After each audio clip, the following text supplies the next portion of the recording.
दोस्तों नमस्कार आदाब। आप देख रहे हैं न्यूज अड्डा 47। एक्चुअली मैं दिल्ली से पटना पहुंचा था एक प्रोग्राम में। तो मैंने ये सोचा कि पटना को एक्सप्लोर किया जाए, पटना के बारे में समझा जाए और यहाँ के कुछ लोगों से मिला जाए। तो उसी दौरान मैंने प्रोग्राम का जब खत्म हुआ तो मैं गांधी मैदान में आया हूँ। सबसे पहले हम गांधी मैदान के बारे में जान लेते हैं। बेसिकली गांधी मैदान ये पटना का, ये आप देख रहे होंगे पीछे, ये लगभग 60 एकड़ में फैला हुआ है। और इसकी जो हिस्ट्री है, जो इसका इतिहास है, वो ये है कि जितने भी बड़े इवेंट्स होते थे ड्यूरिंग इंडिपेंडेंस के लिए, जब आजादी की लड़ाई यहाँ के लोग लड़ रहे थे, तो इस मैदान का बहुत यूज होता था, बहुत इस्तेमाल करते थे। यहाँ पब्लिक गैदरिंग होती थी और उनको वो लोग वहां से अपना स्पीच देता था और वहीं से एक ऊर्जा मिलती थी और एक रेवोल्यूशन लाया जाता था। अभी देख सकते हैं मेरे पीछे, और यहाँ हर विंटर में, जैसा कि आप लोगों ने बताया है कि हर विंटर में यहाँ मेला लगता है और लोग अपनी दुकानें यहाँ खोलते हैं, सर्दियों के सामान भी बेचे जाते हैं। और इस गांधी मैदान का पहले नाम था पटना लॉन्स, अभी गांधी मैदान हो गया है। और हम देख सकते हैं, आप मेरे अगर कैमरे देख सके तो वो एक कॉर्नर पे गांधी जी की स्टैचू बनी हुई है। तो हमें कुछ यहाँ के एस्पिरेंट मिले हैं जो कि गवर्नमेंट जॉब्स की तैयारी करते हैं। कुछ लोग इसमें बीपीएससी की, कुछ एसआई वगैरह की तैयारी करते हैं। तो मैं इनसे जानना चाहूंगा इन्हीं की भाषा में, इन्हीं की लोगों के जरिए, कि पटना के बारे में कुछ बताएं। तो सबसे पहले सर आप अपना नाम बताएं। मेरा नाम रंजन कुमार हुआ। आप यहाँ कब से तैयारी कर रहे हैं और किस कोचिंग में कर रहे हैं और कितने अटेम्प्ट आपने किए? सर मैं किसी कोचिंग में तो नहीं ज्वाइन किया, मैं सेल्फ स्टडी करता हूँ और तैयारी करीब करीब 7-8 सालों से मैं कर रहा हूँ। इस बीच बहुत सारे रिजल्ट हुए पर मेरिट नहीं बना, फिर भी मैं लगा हुआ हूँ कि इस बार हो जाए। बेशक होगा आपका। मैं फिर से अपने मूल पॉइंट पर आता हूँ और पहले ये जानना चाहता हूँ कि आप इस गांधी मैदान को कब से देख रहे हैं और इसके बारे में हमारे दर्शकों को क्या बताना चाहते हैं? पटना का तो ये हब है गांधी मैदान का, कोई भी कहीं से भी आएगा पहले गांधी मैदान आना ही आना है उसको।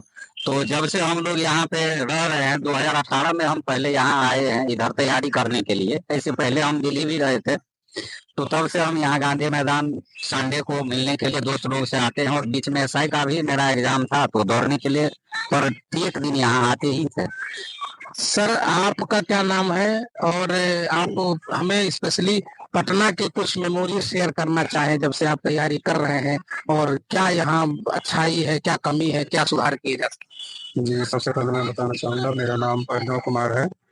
मैं यहाँ गवर्नमेंट प्रिपरेशन में लगभग 2019 से हूँ और मैंने 3 अटेम्प्ट दिया है एसआई का। 2 बार फिजिकल, 1 बार फिजिकल क्वालिफाई किया हूँ, मेरिट नहीं बना है। और जैसा कि आप पहले बताए हैं कि ये पहले स्वतंत्रता सेनानियों की कर्मभूमि रहा की है, अभी हम जैसे एस्पायरेंट्स लोगों की भी कर्मभूमि है। हम लोग यहाँ पर बहुत सारे स्टूडेंट आप देख सकते हैं कि यहाँ पर फिजिकल की तैयारी करते हैं, जैसे बिहार दरोगा हो गया और सिपाही का हो गया, मद्य निषेध का हो गया, इस तरह का जो भी है। बाकी यहाँ पर सबसे बड़ा खासियत यह है कि यहाँ पर आपको बहुत ही जुझारू लोग मिलेंगे जो कि अपने कर्म के लिए लगे हुए रहते हैं और अंत तक और दूसरों को भी इंस्पायर करते हैं। सही कहा, बिहार जानी ही जाती है इसी नाम से कि यहाँ लोग बहुत स्ट्रगल वाले होते हैं। और यहाँ डॉक्टर राजेंद्र प्रसाद जी भी यहीं से थे, बिहार से ही थे। और बिहार का हमेशा से देश के डेवलपमेंट में बहुत योगदान रहा है। बिहार अपना भले ही किसी मामले में पिछड़ा हो, लेकिन आप दर्शकों की जानकारी के लिए बता दूं कि इस बिहार की धरती में अभी भी गोल्ड का सबसे बड़ा रिजर्व है पूरे होल इंडिया में। माइनिंग कर्नाटका में सबसे ज्यादा होता है। मैं आपसे फिर ये आता हूँ अपने थर्ड भाई के पास। सर आप अपना नाम बताएं। मेरा नाम गोविंद कुमार। तो आप किस चीज की तैयारी कर? हम भी यहाँ पे एसआई की तैयारी कर रहे हैं। हम यहाँ पे 2019 से रहते हैं। हम 3 बार दिए हैं एसआई वाला, लगभग एक बार मेरा मेरिट नहीं बना, दूसरा बार फिजिकल मैट हुआ और तीसरा बार फिजिकल आर्टिस्ट नंबर 2 में फ्री आ गया। अच्छा आप बताएं कि यहाँ बिहार में गवर्नमेंट जॉब का इतना ज्यादा वो क्यों है, इतना ज्यादा इम्पोर्टेंस? जी हाँ सर, क्योंकि आप समझ पा रहे होंगे कि बिहार एक लैंडलॉक स्टेट रहा है, जिसके कारण यहाँ पे इंडस्ट्रीज का जो है मामला ये कम है यहाँ पे, जिसके कारण लोगों का जो एम्प्लॉयमेंट रेशियो है यहाँ पे वो कम है। तो इंडस्ट्रीज नहीं रहने के कारण जब कोई विकल्प नहीं है तो पढ़ना ही पड़ेगा। ये पहले से हम लोगों को दिमाग में है कि यहाँ पे पढ़ना ही पड़ेगा, और अंततः हम लोग पढ़ते ही रहते हैं और पढ़ के निकलते हैं। बेशक आप निकलते भी हैं, और इंडिया में आईएएस का जो हब माना जाता है वो बिहार ही को माना जाता है। लेकिन जिस तरह से यहाँ आपने बताया कि इंडस्ट्रीज नहीं है, तो यहाँ की जो पॉपुलेशन है या यहाँ के जो लोग हैं, इंडस्ट्रीज ना होने की वजह से तो बहुत परेशान होते हैं, लेकिन इंडस्ट्रीज लाने के लिए जो चैलेंजेस है उसको कहाँ तक दूर कर पाई है सरकार? सरकार इसमें अभी कोई खास भूमिका तो नहीं अदा कर रहे हैं। जैसे कि यहाँ पे बहुत पहले से आजादी से पूर्व में चीनी मिलें सब बहुत ज्यादा थी यहाँ पे, 11 गो। फिलहाल अब उसमें से शायद 9 या बहुत ना के बराबर शायद कार्यरत है। तो अगर उसी को अगर ठीक किया जाए तो कंडीशन यहाँ पे उसमें भी बहुत सारे लोग लग जाएंगे। अब और जैसे कि यहाँ पे इंडस्ट्रीज तो है ही नहीं, अब इसमें सरकार को इसमें प्लान करना चाहिए कि हम यहाँ पे क्या कर सकते हैं। हम लोग तो स्टूडेंट हैं, हम लोगों को तो पढ़ने के अलावा दूसरा रास्ता दिखता ही नहीं है। सही कहा आपने, लेकिन आपको ये भी समझना हम लोगों को जरूरी है कि यहाँ से बहुत बड़े बड़े पॉलिटिशियंस भी निकलते रहे हैं टाइम टाइम से, जरूरत के हिसाब से, देश की जरूरत के हिसाब से। मैं आपके पास जानना चाहूंगा, और मैं आपसे ये जानना चाहता हूँ कि एक किसी एस्पिरेंट को कितने ईयर तक एग्जाम देने चाहिए? अगर नहीं निकल रहा है तो क्या उसको कोई और रास्ता सुधारना चाहिए? देखिए, जहाँ तक मेरा कहना है, एस्पिरेंट को जितना उसको लगता है उनको ट्राई करना चाहिए। मतलब कम से कम 5 अटेम्प्ट तो उसे देना चाहिए। बाकी अब सरकार के ऊपर डिपेंड करता है तो वो कैसा डिसाइड करती है। अच्छा, बहुत सारे केसेस में हम लोग ऐसे भी देखते हैं कि यहाँ पर अक्सर मान लीजिए आपने तैयारी की और पेपर लीक हो गया, तो उस मामले में वो तो स्टूडेंट उसमें एकदम फंस जाता है ना, वो क्या करेगा उस वक्त?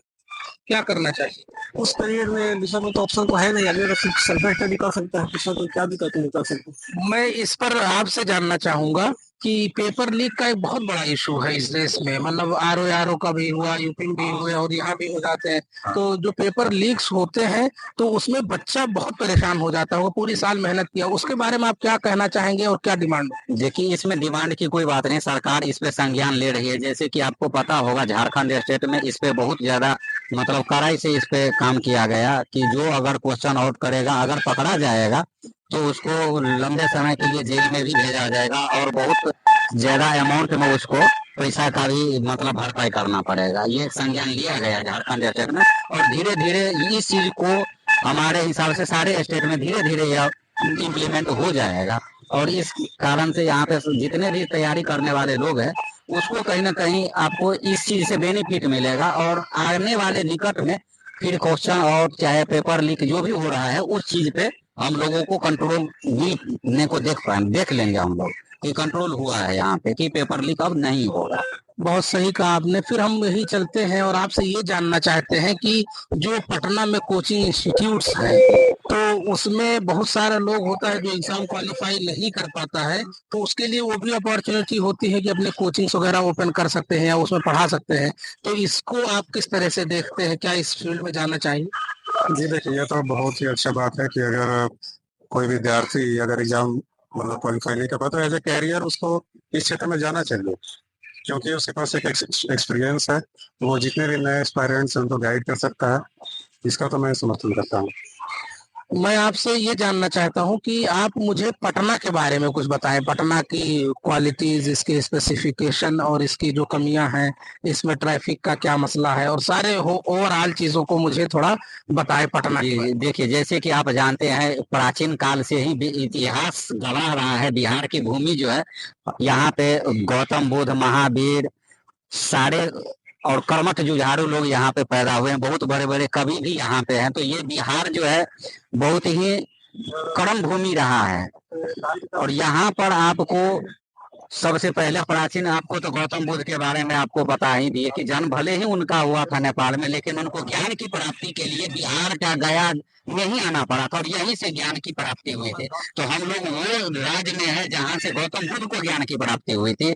यहाँ से आपको महावीर जी जो जैन धर्म का 24वां तीर्थंकर थे, उनको भी ज्ञान की प्राप्ति यहीं बिहार के भूमि से ही हुआ है। तो हम लोग बहुत नसीब वाले हैं और अपने आप को बहुत गौरवान्वित भी फील करते हैं कि हम लोग गौतम बुद्ध के महावीर के भूमि से हम लोग हैं। और रहा बात, फिर आपको पता ही होगा कि 1917 ईस्वी में चंपारण सत्याग्रह जो हुआ था, वो भी हमारे बिहार के पावन धरती से ही स्टार्ट हुआ था। उसमें राजकुमार शुक्ला जी जो है आपको मुरली भरहवा गांव से थे, वो गांधी जी को इनवाइट किए थे कि आप आइए और किसानों की जो दुर्दशा है, जो 3 कठिया पद्धति है जिसमें नील की खेती में 20 कट्ठे में 3 कट्ठे करना अनिवार्य बना दिया गया था, इनको आप आकर के अंग्रेजों के खिलाफ आवाज उठाइए। तो गांधी जी फिर अपना आए और यहाँ गांधी मैदान में ही ये स्टे किए थे। आप पहले ही जैसे कि बता रखे थे कि गांधी मैदान का पहले नाम पटना लॉन था, लेकिन जब गांधी जी यहाँ पर पधारे और 1917 में चंपारण सत्याग्रह के दौरान यहाँ रुके हुए थे, तो उसी समय से इस मैदान का नाम गांधी मैदान रहा, जहाँ तक मैं जानता हूँ। हो सकता है मुझे गलत हो, तो मैं आपके चैनल के माध्यम से जो भी मुझे सुन रहे होंगे उनसे मैं माफी चाहूंगा कि मुझसे जो भी कोई जरूरत नहीं है। गलती जो हो गई होगी तो उसे माफ कर सकते हैं। वो काहे कि मैं भी एक विद्यार्थी हूँ, तो इस चीज को देख लीजिए। आप लोग, आपका बहुत बहुत स्वागत है कि आपने इतना बेहतरीन ढंग से चीजों को एक्सप्लेन किया है। और एक आध पॉइंट हो सकता है, लेकिन मैं आपसे फिर ये जिस तरह से आपने बातें बताई हैं ज्ञान वाली, तो इसीलिए मैं इसमें एक पॉइंट जोड़ सकता हूँ कि इसीलिए बिहार में ज्ञानी ज्यादा पैदा होते हैं। देखिए, ज्ञानी का जहाँ तक आप बात कर रहे हैं तो आपको भी पता है कि आप पहले ही जैसे कि बता रखे हैं कि यहाँ से IAS IPS और बहुत ऊंचे ऊंचे पद पर लोग जाते हैं। तो ये तो आपका पढ़ाई का स्किल है, लेकिन अब आपको ये भी मैं बता दूं कि आप भी जानते हैं कि बिहार जो है बहुत गरीब स्टेट है और यहाँ का जो लिटरेसी रेट है वो भी कम है। पर जो भी पढ़ने वाले हैं वो बहुत ऊंचे दर्जे, अव्वल दर्जे का लोग होते हैं और बहुत बड़े बड़े पोस्ट पर जा करके हमारे बिहार का जो नाम है रोशन करने का काम किए हैं। अब ये दोस्तों, आप ये थे हमारे दोस्त लोग जो कि पटना गांधी मैदान में हमें मिले, और आपका ये काबिलियत था कि आप किताब पढ़ते हुए मुझे मिले। तो मुझे भी आप लोगों में इंटरेस्ट ये आया कि इन्हीं से क्वेश्चन पूछना मेरे लिए बेहतर होगा।